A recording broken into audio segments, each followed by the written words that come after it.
C'est une version raccourcie d'un meet-up que j'ai fait il y a quelques semaines à Cholet, assez loin d'ici, mais finalement, il y avait pas mal de gens qui étaient intéressés par le sujet.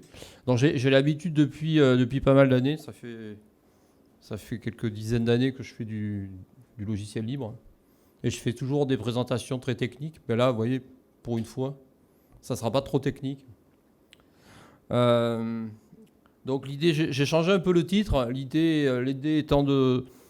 Moi, ma spécialité, c'est les systèmes embarqués, et donc de voir comment, même au niveau des systèmes embarqués, on peut arriver à... quels sont les constats sur ce qu'on fait aujourd'hui, qui ne sont pas forcément les meilleures solutions, et qu'est-ce qu'on peut faire pour améliorer les choses. Alors en 20 minutes, je ne vais pas résoudre les problèmes, mais bon, c'est quelque chose qui me semble être important. Alors voilà, en ce moment, on entend pas mal de discussions sur le côté renouvelable. Il y a même une commission qui a été créée pour expliquer pourquoi la France a perdu son indépendance énergétique. Je ne sais pas si vous avez entendu parler de ça. Alors, j'ai écouté, ils ont questionné donc M. Jancovici, que j'apprécie pas mal. Et il a commencé par leur expliquer que la France n'avait jamais été indépendante énergétiquement, sauf à cette époque-là. Parce qu'on prenait du bois français, on fabriquait des charrettes françaises avec des chevaux français qui étaient renouvelables. Mais depuis, personne n'est totalement indépendant à ce niveau-là.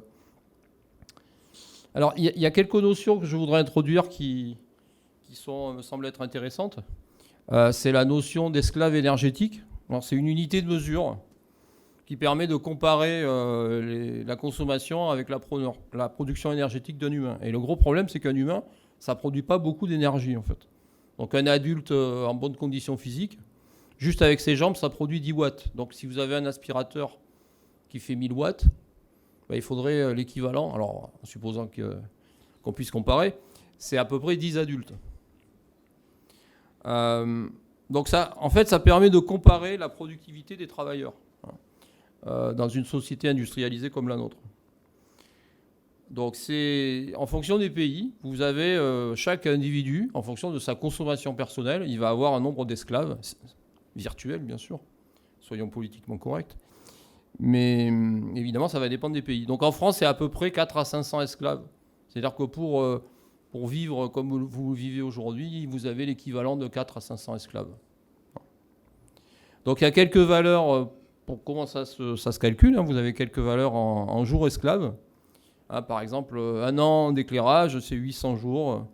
Et alors ce qui nous intéresse, puisqu'on est quand même des informaticiens, enfin pour la plupart, pour fabriquer un ordinateur, je ne dis pas l'utiliser, je dis juste le fabriquer, c'est 5000 jours esclaves. Et 400 pour un smartphone.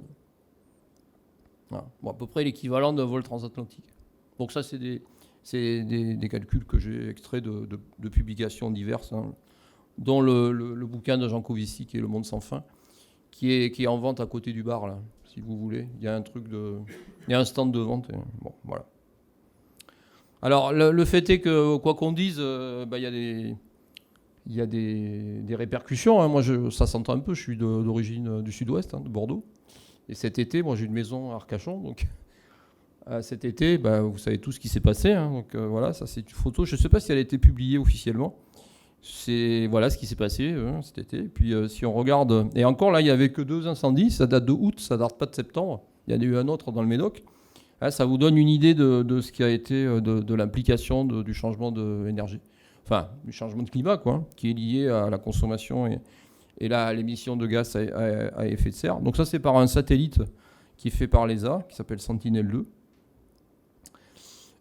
L'empreinte environnementale du numérique, bon, là aussi, c'est des documents qui viennent du Shift Project. Donc ça, tout le monde sait que c'est en constante augmentation. Et que améliorer les choses, on peut un petit peu améliorer les choses en utilisant des scénarios un peu plus sobres. Donc pour donner des chiffres, le numérique c'est à peu près 4% de l'émission de gaz à effet de serre aujourd'hui. C'est 2,5% en France. Pour vous donner une comparaison, l'automobile c'est ce qui consomme le plus, l'automobile, les transports en général, mais l'automobile, tout ce qui est moteur thermique. C'est 20%. Donc pour l'instant, ça paraît faible, mais ça augmente. Et plus on fait du numérique, plus ça augmente. Donc c'est une croissance qui est non linéaire. Après, il y a d'autres comparaisons. C'est un truc intéressant que j'ai vu. Moi, quand j'étais jeune, on utilisait des télés classiques, mais il y avait encore la TNT. Mais je ne sais pas, ça doit quasiment plus exister, ça, aujourd'hui. Plus personne, je pense que tout le monde ici a une télé numérique. Enfin, pour ceux qui regardent la télé, ce qui n'est pas trop mon cas. La télé numérique, ça consomme 14 fois plus d'énergie qu'une télé TNT. Bon, pour pas être beaucoup plus intelligent. Donc ça date du Monde. Non, cet été, ils ont publié ce calcul. Je pense que c'est tout à fait correct. Le numérique, il ne faut pas non plus taper sur le numérique. Il y a eu des études. De nouveau, je reprends les mots de Christian tout à l'heure qui a fait la conf sur la montre connectée. Le fait d'avoir la période Covid a fait évoluer pas mal de choses au niveau de la possibilité de faire des choses à distance. Il faut savoir qu'en 2019, dans mon entreprise, moi je fais beaucoup de formations et j'avais parlé de faire des formations à distance parce que ça permet à diverses agences de la même boîte de faire la formation. On m'a rayonné, on m'a dit mais les clients n'accepteront jamais. Bon, ils ont fini par accepter parce que de toute façon c'était ça ou rien. Donc ça a quand même fait pas mal évoluer les choses. Et donc on voit que, donc je vous ai mis le lien en dessous, que dans le pire des cas, c'est à peu près 7% de consommation et d'empreinte carbone par rapport à une réunion physique. C'était voilà. Donc ça, faut pas non plus. Voilà. Alors maintenant que j'ai parlé de cette petite introduction, donc vous savez tout ce que c'est qu'un système embarqué. C'est fait pour... En fait, la différence entre un système embarqué et un système classique, un PC, un Mac ou ce que vous voulez, c'est que le système embarqué, il est dédié à une tâche donnée. Voilà. Le système embarqué n'est pas forcément petit, pas forcément peu consommateur d'énergie, il n'est pas forcément peu puissant. Vous avez des systèmes qui sont de plus en plus puissants, y compris dans des endroits qui sont un petit peu étonnants par rapport à ça. Bon, bref, je vais assez vite parce que j'ai pas beaucoup de temps. Donc on peut se demander par rapport à un système embarqué, par rapport à un data center, est-ce que vraiment c'est important de s'intéresser à sa consommation ou à son optimisation? Bon, moi je réponds que toute économie est bonne à prendre et qu'un système embarqué seul, c'est plus trop utilisé seul, un système embarqué. Ça peut arriver, mais c'est toujours connecté à quelque chose. Et quand on connecte à quelque chose, on a une consommation induite qui est liée à... Et donc, quand on va optimiser le fonctionnement du système embarqué, pas forcément sa consommation, mais le fonctionnement du système embarqué, on va avoir une influence sur ce que ça implique, sur d'autres types d'environnement, ce que j'appelle un effet induit. Alors, il y a un cas que je connais pas mal, parce que j'ai passé pas mal de mois l'année dernière, enfin encore cette année, en 2022, j'ai passé pas mal de mois à faire un projet avec le CNES. Alors, vous savez que le CNES, l'environnement spatial, c'est satellite, c'est assez particulier. Et il commence à s'intéresser à l'utilisation de Linux dans les satellites. Alors pas pour guider les satellites, mais pour ce qu'on appelle le payload. Alors le payload, c'est la charge utile. C'est-à-dire c'est l'application, télécom, militaire, ce que vous voulez. Et donc on a fait une étude assez longue là-dessus. Et donc ça, j'ai reproduit un extrait, évidemment sans mettre les noms, d'un échange de mails avec le CNES. Vous voyez, je viens de discuter, et en gros, on peut se dire qu'à partir de 100 mégaoctets, d'empreinte mémoire, ça commence à devenir problématique. 100 mégaoctets. Bon, aujourd'hui, 100 mégaoctets, c'est quoi? C'est deux chansons, mais même pas, les jeunes, ils ne parlent plus de MP3 aujourd'hui, ça n'existe plus. Je me rappelle de mon temps, un MP3, c'était 50 mégas à peu près. Non, on ne sait plus d'ailleurs, c'est pire que tout, parce qu'on consomme sans savoir. Parce qu'avant, quand on avait des MP3, on les mettait sur son PC, ça prenait quand même de la place. On les téléchargeait. Là, maintenant, c'est un flux... permanent qui... Bon. Donc, vous voyez, lorsqu'on vient exécuter une partition, elle est chargée en RAM. Donc, en fait, on fait tout ça en mémoire. Et en RAM, on dispose de 500 mégas, à peu près, 512 mégas. Parce que c'est des processeurs qui sont... c'est pas les processeurs qu'on a sur son téléphone, quoi. Donc, vous voyez, à partir de 100 mégaoctets d'empreinte mémoire et 500 mégaoctets de RAM, ça devient problématique. Donc le cas de l'industrie spatiale, il est intéressant parce qu'eux, ils ont toujours été obligés d'être sobres. Parce que la seule énergie disponible dans l'espace, c'est le soleil. Enfin, plutôt les étoiles, le Soleil principalement. Mais quand même, Hubble, il a fonctionné 32 ans, et encore, ils l'ont arrêté parce qu'ils l'ont remplacé par un autre. Il fonctionnait avec un 386, puis un 486, et encore, à un moment, ils avaient hésité à remplacer le processeur, parce que ça consommait un peu plus. Et les sondes Voyager 1 et 2, qui ont été lancées en 77, elles se trouvent, elles sont à plusieurs milliards de kilomètres, et a priori, elles fonctionnent toujours. On se demande comment, mais elles fonctionnent toujours. Je sais plus ce que c'était, ouais. Possible. Ouais, c'est possible. Hein. Z80 qu'il y avait sur les premiers, les ZX 81 et 81. Hein. Alors, le problème est là, c'est que quand on est allé sur la Lune en 1969, alors ils n'ont toujours pas réussi à faire décoller la nouvelle fusée, je crois, il me semble.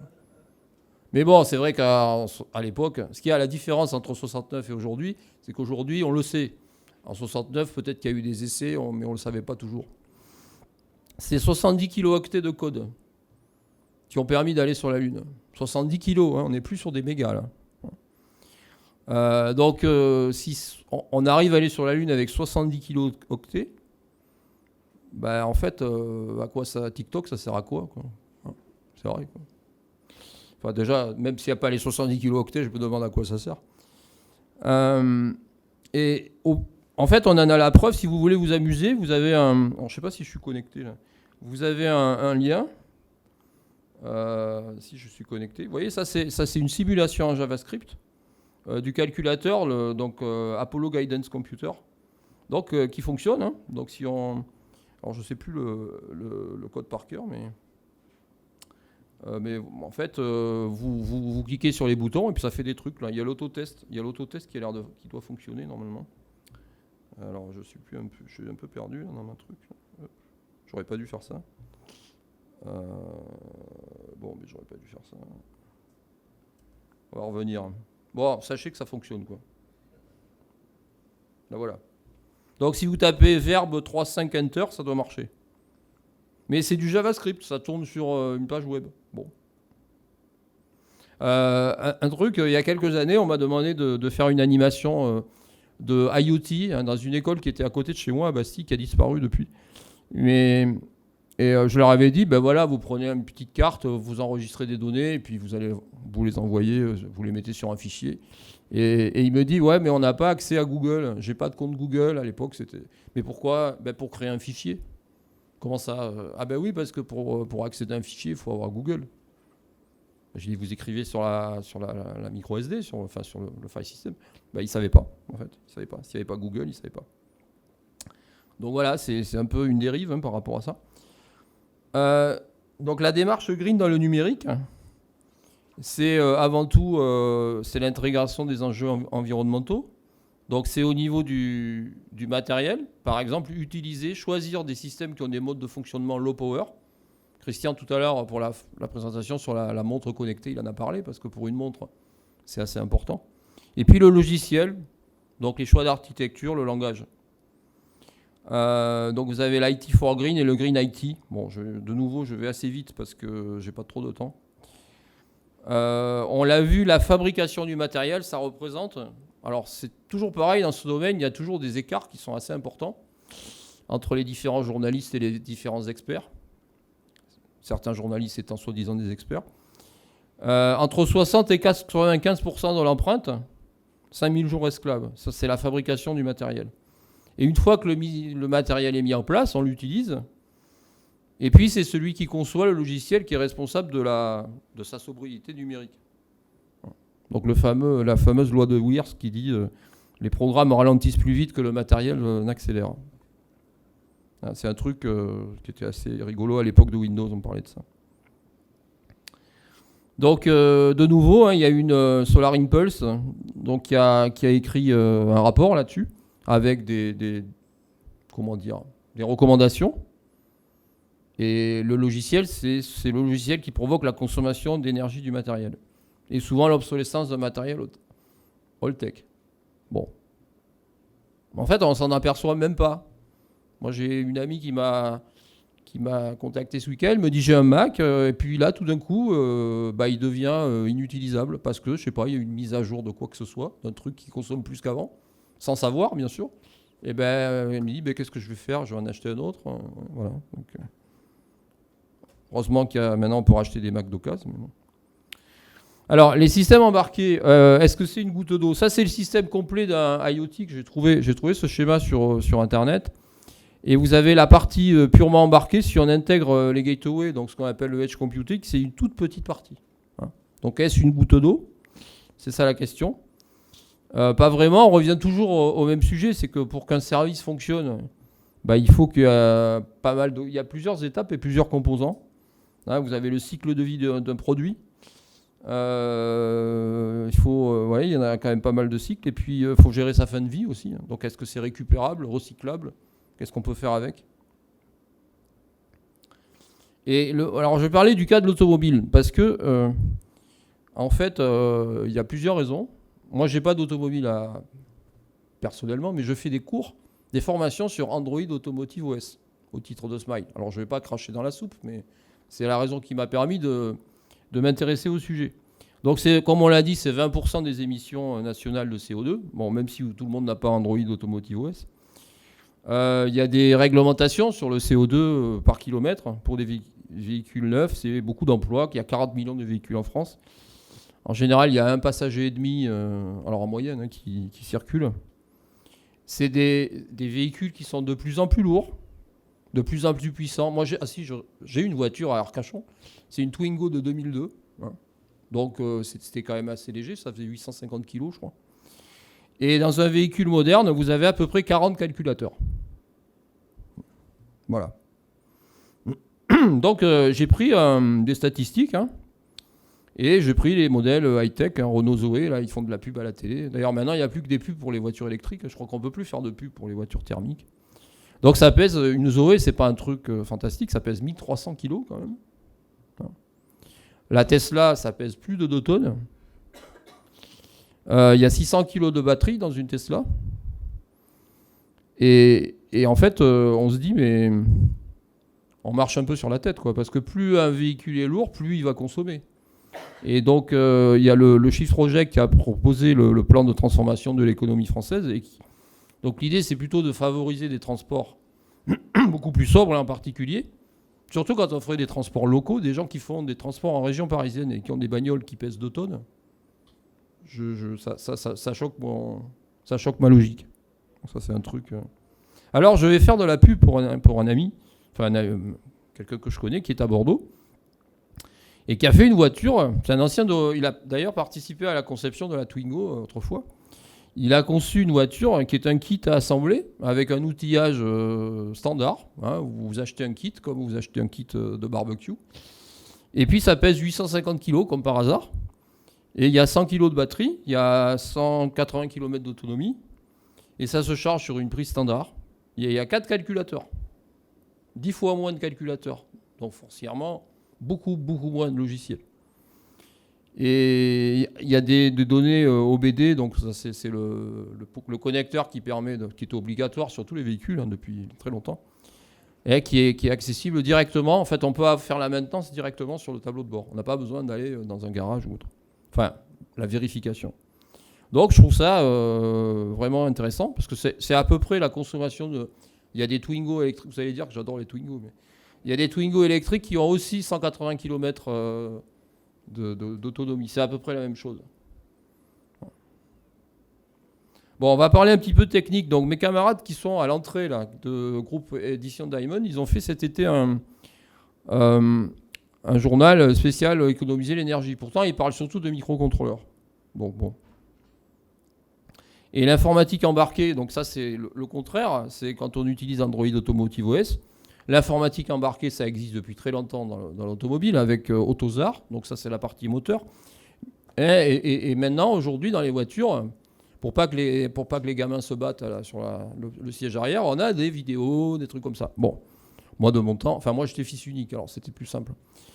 Mais bon, donc c'est des OS qui sont proches, typiquement c'était utilisé, basé sur QNX, qui était l'OS des BlackBerry, qui est très présent sur le secteur. Et puis Google, bien entendu, c'est pas mal imposé. Il y a eu un énorme contrat signé avec Renault, hein, sur les Mégane, je crois, c'est ça, les dernières Mégane. Moi de nouveau, je suis assez loin de tout ça. Oui, c'est ça, c'est la Renault Mégane E-Tech. Donc moi je fais des cours, je connais bien le sujet, c'est 80 gigaoctets de code source, 3h30 de compilation, vous allez me dire on va pas le compiler dans la voiture, mais 120 gigaoctets de binaire, la partition système c'est plus de 5 gigas. Et pour que ça fonctionne, 4 cœurs 64 bits avec des GPU, 4 gigaoctets de RAM, 32 gigaoctets de stockage. Et puis bon, évidemment, il faut que tout ça soit certifié par Google. Alors ça, c'est pas vraiment un problème. Mais l'idée de Google, pourquoi ils font ça? Parce qu'ils veulent reproduire le modèle économique du téléphone. Et sur un téléphone classique, un utilisateur, alors un vrai utilisateur de téléphone, moi je ne me considère pas, parce que je ne regarde pas les vidéos, les trucs. C'est à peu près 10 gigaoctets par jour. Hein? Et dans la doc Android, ils vous disent, on espère que sur Android Automotive OS, ça va être encore plus. Donc et ça c'est vrai parce que Tesla a déjà eu le problème, même s'ils n'utilisent pas Android Automotive. Si vous prenez une IMMC 16 Go avec 3000 cycles d'écriture effacement, si vous écrivez 16 Go par jour, elle va durer 10 ans. Si vous écrivez 32 Go par jour, elle va durer 5 ans. Donc dans 5 ans, qu'est-ce qui va se passer? Alors un téléphone, c'est pas grave. C'est ce qu'on appelle un disposable device, un téléphone. En gros, c'est un machin qu'on jette. Au bout de 2-3 ans, la plupart des gens, ils disent tiens, il y a un nouveau iPhone 27, je sais pas, ou un Samsung XXX. Ils changent. Une voiture, quand vous achetez une bagnole qui coûte 50 000 euros, 100 000 euros, vous n'allez pas la jeter. Compliqué. D'ailleurs, Tesla a fourni des correctifs parce que les gens qui avaient acheté les premières Tesla, ils commençaient à avoir des problèmes. Donc ils ont fourni des correctifs pour que ça se passe mieux, quoi. Donc voilà, le choix du matériel, c'est important de réfléchir en fonction des contraintes du projet. Moi je suis un fan de Linux, mais pas forcément utiliser Linux. Pour un projet complexe, on va utiliser un socle Linux, sinon plutôt utiliser pourquoi pas un MCU, pourquoi pas du bare metal, pour un capteur simple, je vois pas l'intérêt de faire autrement. Et pour ces MCU, il y a des modes basse consommation. Alors déjà, la Raspberry Pi, tout le monde connaît la Raspberry Pi. Dès qu'il y a une Raspberry Pi qui sort, tout le monde se jette dessus. Bon là, il y en a moins parce que c'est plus facile, plus difficile de les acheter. Mais si vous regardez la comparaison des Raspberry Pi depuis la 0 jusqu'à la 4, vous voyez la différence de consommation. Et en gros, quand on fait un projet, souvent, sur ce type de plateforme, nous, on a des clients qui l'utilisent. Est-ce qu'on a vraiment besoin d'une Pi 4? Pas forcément. Si on utilise un truc comme ça, c'est pas pour faire un projet extrêmement consommateur, c'est vraiment l'habitude d'acheter le dernier truc, et plus ça va, plus ça consomme. C'est simple, la règle, elle est simple. Alors vous avez des petits outils, ils ont sorti la Raspberry Pi Pico, qui n'est pas la meilleure au niveau consommation, et surtout, quand vous êtes concepteur de matériel et de logiciel, vous avez des petits outils qui permettent de brancher des sondes, et on voit l'évolution dans la consommation. Ça, c'est un capteur qui cause par MQTT, typiquement IoT. Et vous voyez, quand on commence à se connecter au réseau, ça monte à 150 mA. Donc c'est extrêmement important quand vous allez concevoir un système d'utiliser ce genre de choses. Alors le SP32, c'est un processeur qui est assez intéressant parce qu'il il a la particularité de disposer d'un coprocesseur qui s'appelle ULP, Ultra Low Power, qui peut fonctionner en mode deep sleep. Donc vous allez le passer en mode deep sleep. Vous pouvez faire des actions, accéder au bus IDC. Bon, il y a des liens dans la présentation. Vous allez accéder au bus IDC, activer des capteurs, etc. Stocker des données dans une mémoire qui est spécifique à la RTC. Et puis après, une fois que vous voulez communiquer, il faut repasser en mode normal. Donc ça permet d'avoir des systèmes qui vont être beaucoup moins consommateurs à utiliser ces modes de fonctionnement. Voilà, donc là vous avez l'architecture simplifiée du... Alors, il y a un E en trop, ça c'est pas moi. C'est un schéma que j'ai trouvé. Donc vous avez le processeur, vous voyez l'ULP coprocesseur en jaune. Et quand vous êtes en mode deep sleep, vous avez ces composants qui sont fonctionnels. Et après vous pouvez repasser en mode normal. Donc la consommation quand vous êtes en deep sleep, c'est 10 microampères.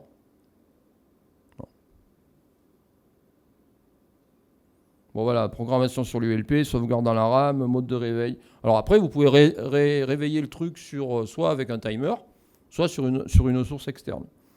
Et j'ai trouvé un exemple sur GitHub, un capteur BMP 180, c'est un truc assez connu, Et il fait de l'I2C en DeepSeek. Donc c'est quand même assez intéressant. Donc les contraintes sur le logiciel, ça je pense que je vais déplacer le temps, donc je vais rester assez... en gros, c'est important d'utiliser des outils. Nous, on fait beaucoup de Yocto et de Buildroot, surtout du Yocto. Si vous prenez un OS Linux, si vous prenez une distribution classique, c'est pas fait pour être un système embarqué. On peut faire des POC avec, des Proof of Concept, mais vous allez avoir des ennuis. Pas forcément au niveau de l'énergie, mais typiquement, exactement le même problème que pour Android Automotive OS. Au bout d'un moment, les flashs, elles seront mortes. Parce que le système, il n'est pas fait pour optimiser l'écriture sur les flashs. Donc si vous voulez faire quelque chose de durable, dans le sens strict du terme, pas forcément dans le sens comme on l'entend aujourd'hui, c'est de concevoir une architecture en mettant le moins de composants possible, en partant de zéro et rajouter les éléments dont vous avez besoin, y compris que ce soit pour les services du système et pour les drivers, tout ce qui est installé dans le kernel. Bon, alors c'est vrai que c'est pas une blague que quand vous compilez Yocto, déjà vous consommez beaucoup d'énergie, mais vous ne le compilez pas tous les jours, donc ça va. Voilà. Alors là, c'est un petit peu... J'ai trouvé cette étude. En fait, c'est parti d'une discussion avec Jean-Paul de Jancovici sur LinkedIn il y a quelques mois. Et il dit, bon, quand j'étais à Polytechnique, j'ai appris à faire du C, parce qu'il a mon âge, il a 60 ans. Donc. Et là, tout le monde veut faire du Python. C'est ce qu'on apprend à l'école. Hein. Là aussi, de nouveau, je reprends la présentation de Christian de tout à l'heure. Et il a dit, bon, en gros, à l'école, on fait que du Python. Bon, pourquoi pas. Mais malheureusement, le Python, ça consomme. Alors, vous avez un tableau ici, vous voyez, l'énergie, la référence, c'est le C. Vous avez le Rust qui est un peu à la mode en ce moment, mais qui est juste après. Le C++, etc., des langages ADA. Vous avez le monsieur chef ADA qui est juste à côté, là. Le co-inventeur d'ADA qui est ici. Hein. Jean-Pierre Rosen, il est là sur son petit stand. Et si vous prenez du Python, du Ruby, du Python, du Perl, donc des trucs modernes, surtout le Python, vous voyez, c'est 76 fois plus consommateur d'énergie. Bon. C'est tout, quoi. Alors, ça ne veut pas dire... donc, c'est un post sur LinkedIn. Alors, ça, c'était l'extrait de LinkedIn. Ça veut dire que... Ça ne veut pas dire qu'il ne faut plus faire de Python. Ça veut dire que quand vous avez un système contraint en énergie, il faut peut-être se poser la question de ne pas forcément faire du Python. Comme tout à l'heure, il ne faut pas forcément utiliser Google pour accéder à des fichiers. Il y a peut-être d'autres solutions, en cherchant un peu, qui sont quand même intéressantes. Donc c'est très sérieux. Hein. C'est une étude qui a été faite au Portugal, à l'université, plusieurs universités portugaises. Bon, alors après, pour terminer, là aussi j'ai réduit, c'est un peu c'est l'IT for green. Bon, faut pas non plus exagérer, la technologie, certes, elle est consommatrice. De toute façon, dès que vous faites un truc, vous consommez de l'énergie. Mais ça peut être utile. Par exemple, je reprends, puisqu'on parlait de l'EPITA, toujours pareil, à cette fameuse conférence de la montre connectée. Moi, j'ai été prof à l'EPITA pendant 12 ans. Et puis, il y a un de mes élèves... qui s'appelle Clément Pellegrini, je crois, oui c'est ça, qui a créé une boîte en 2010 qui s'appelle Carnot Computing. Je ne sais pas si vous en avez entendu parler. Et c'est absolument, moi je trouve que c'est une idée qui est géniale. En fait, ils vendent de la puissance de calcul. Et au lieu de faire tourner les codes sur des calculateurs normaux, en fait, les calculateurs, c'était des radiateurs au début. Maintenant, il fait carrément des chaudières. Des chaudières industrielles.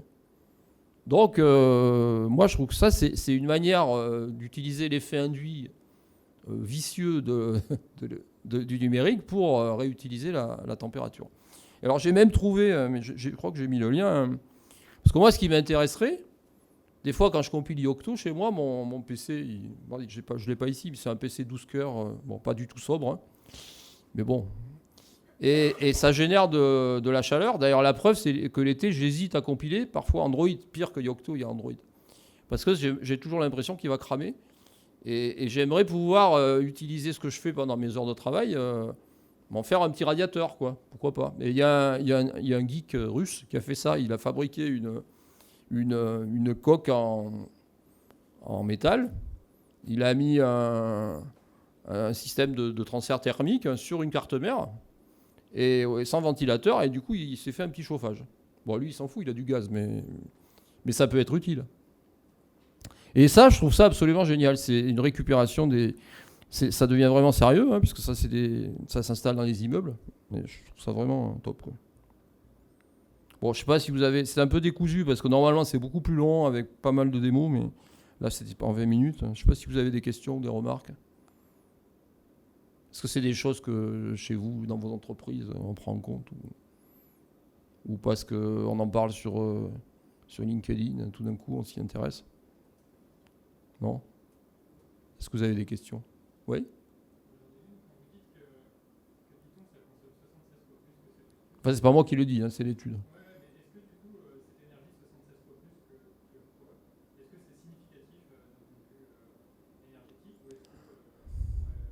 C'est la question du début, si vous voulez. Si vous avez des devices, imaginez un device qui est répandu un peu partout, il y a des millions de devices. C'est un peu comme le prix de la mémoire. C'est vrai, si vous changez 1 euro d'un composant, mais si vous vendez 3 millions de Freebox ou de box, ça fait 3 millions d'euros. C'est toujours pareil. Si vous voulez, c'est l'état d'esprit de l'être humain qui dit, bon, après tout, si je fais ça, bon, c'est pas... Mais le problème, c'est que tout le monde va faire la même chose.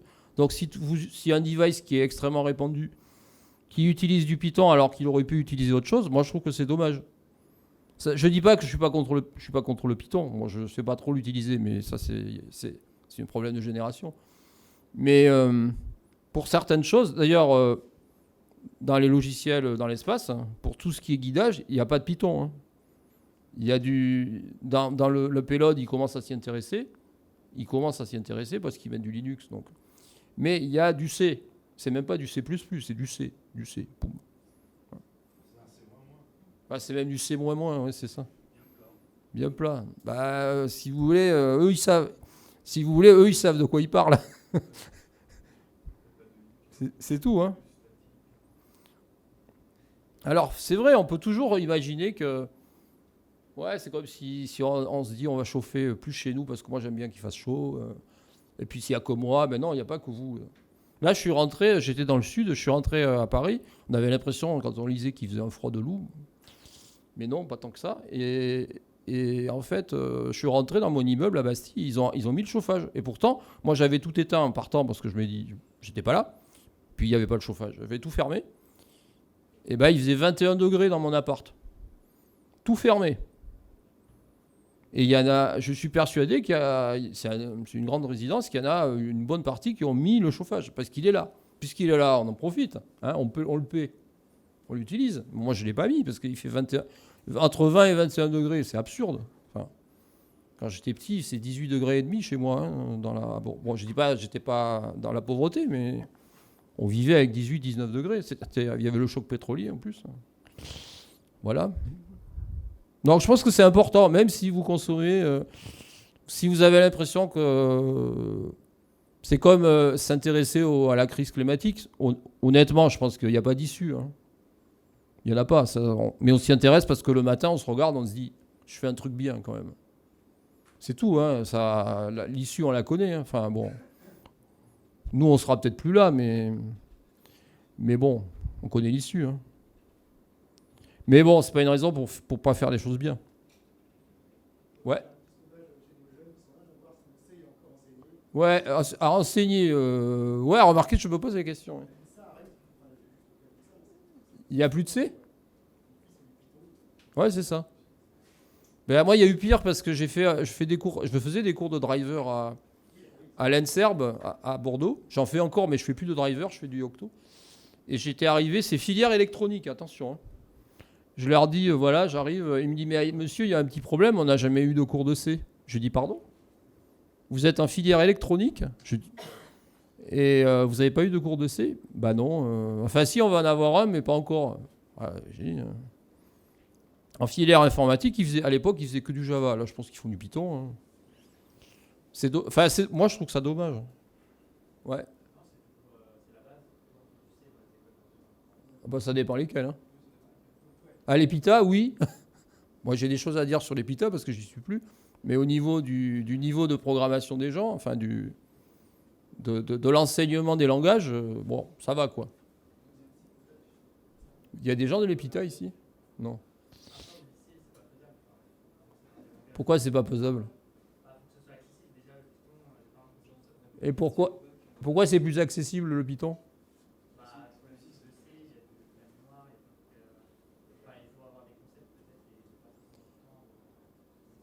C'est une discussion intéressante à avoir, là, on n'a pas forcément le temps. Mais si vous voulez, le Python c'est comme le Java, ça fait partie des langages qui en gros gèrent un certain nombre de choses. Pour l'enregistrement, il faut rester derrière le micro. Je ne veux pas avoir python.org sur le dos après.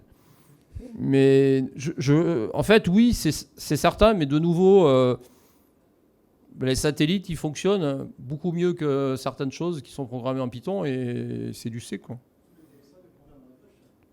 Alors, ça dépend, ouais. Je pense que c'est plus une question de facilité quelque part. D'abstraction. Oui, voilà, Moi, je sais, chez Smile, on a des gens, nous, on est une centaine de personnes chez ECS, la partie division embarquée. Et les autres, ils font du digital. Ils savent même pas ce que c'est qu'un driver, quoi. Pour eux, ça s'exécute, quoi. Ils savent pas trop sur quoi. Ça me gêne, ça, si vous voulez. Ça me dérange de pas savoir. Ça me gêne. Voilà, c'est tout. Après, c'est mon point de vue. Hein. Je respecte le point de vue des autres. Je sais pas d'ailleurs si le Python, peut-être Emmanuel, il pourra répondre. Est-ce qu'il y a des certifications possibles? On peut faire l'analyse statique de code Python. Ouais.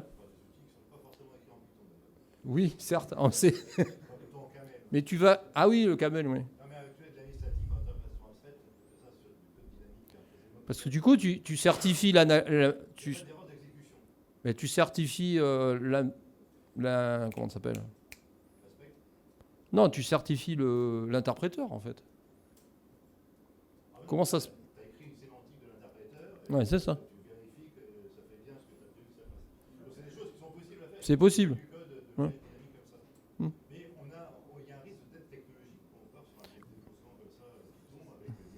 Mais alors j'en ai pas parlé parce que. Ouais, c'est ça qui me. Ça en fait partie, hein. Vous voyez l'histoire de la dette technique. Parce que ça, moi je l'ai, ça, si vous voulez. Il n'y a pas que le Python. Moi j'ai des clients. Bah tiens, on a pris un stagiaire. Moi j'ai eu un client en Suisse. Pourtant la Suisse, ça a bonne réputation quand même. Ils faisaient des systèmes pour piloter des machines-outils. Ils ont pris un stagiaire, ils ont pris une BeagleBone Black, ils ont mis une Debian dessus. Et puis, ils ont écrit une interface pour piloter des machines-outils. Bon. Très bien. Puis, le stagiaire, il est parti ailleurs, je sais pas. Et puis, un jour, il m'appelle, il me dit ouais, mais le problème, c'est que je veux refaire. En fait, il y a des gens qui sont intéressés. Je veux reproduire ce qu'a fait le stagiaire. J'ai rien. Il est parti d'une Debian qui n'existait plus, avec des binaires, aucune spec, rien. Ben, il était le bec dans l'eau. Mais ça, c'est une énorme dette technique, hein, si vous voulez. Quand vous partez d'un système comme Yocto, vous dites, voilà, j'ai besoin de ça, ça et ça, telle version du Yocto, telle version du compilateur, compilable sur telle version d'OS, bon. On arrive à, quelque part, c'est ce que font d'ailleurs l'industrie, hein, ils sont capables de régénérer, chez Airbus, ils sont capables de régénérer du code qui tourne sur les A320, quoi. Heureusement.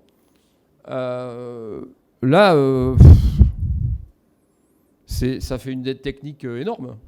Faire du Python, on va faire du Python sur une Debian. Bon, et après, quand on veut embarquer ça, certifié, on fait quoi? Moi, j'ai repris tout son truc. On a tout refait. À l'époque, c'était du Bilroot. On a tout refait. On est parti de zéro. On a pris une Bilroot. Ouais, vous avez besoin de ça? Non, on ne le met pas. Vous savez, comme le sketch de Fernand Reynaud, là, avec, quand il vend les oranges. Non, on ne met pas. Ça, on ne met pas. Ça, on ne met pas. Sur une Ubuntu, il y a 300 mégas de modules qui sont installés de drivers qu'on utilise à 5%. Mais ils sont là. Parfois, ils sont chargés d'ailleurs. Mais on s'en sert pas. Comment vous justifiez ça dans un système critique, enfin pseudo-critique? Difficile. Alors après, j'ai rien contre le Python. Je pense que c'est des technologies qui sont plus faciles d'accès. C'est pour ça qu'ils le font, hein, à l'éducation nationale. Parce que imaginez que vous allez former tous les profs de maths au C. Là, vous allez avoir les syndicats. Enfin, déjà, que faire de l'informatique, c'est compliqué. Donc, pour moi, c'est des facilités qui vont pas forcément dans le bon sens pour certaines industries. Je dis pas que ça ne doit pas être utilisé.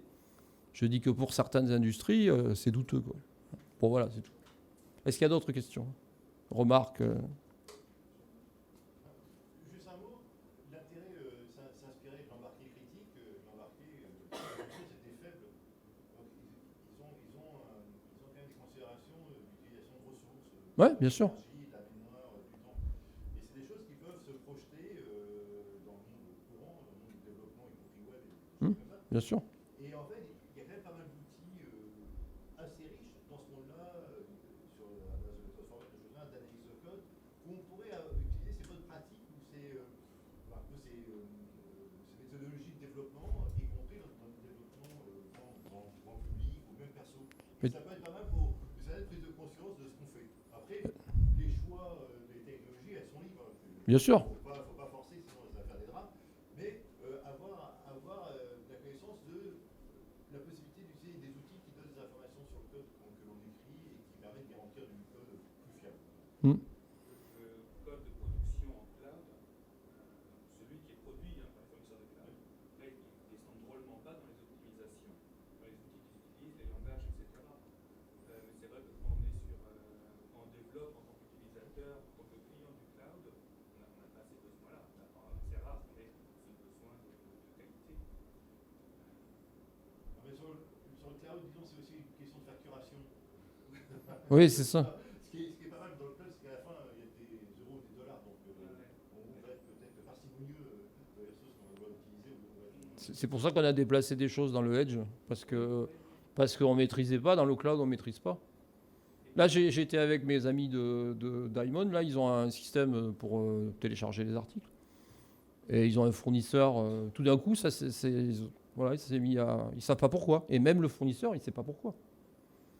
Parce qu'il y a tellement d'empilement de couches et de surcouches et de VM et de machin. C'est-à-dire qu'il y a un dysfonctionnement qui est apparu, mais pas maîtrisé, c'est ça? Ben voilà, oui, ça marche plus, mais on ne sait pas pourquoi. Parce qu'en fait, et ça peut être pareil à toute proportion gardée dans les systèmes embarqués. Si vous empilez des couches, au bout d'un moment, on ne comprend plus pourquoi. C'est comme avec AutoSAR, Ah, mais ça apporte une optimisation. il y a encore AutoSAR, c'est rien. Ça apporte une optimisation en termes d'avoir plusieurs softs sur un même calculateur. On est content, on a gagné 50 € sur la valeur.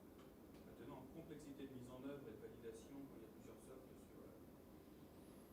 AutoSAR, l'intérêt, c'est l'interopérabilité des fournisseurs de CU, quoi. Mais alors, AutoSAR, c'est rien.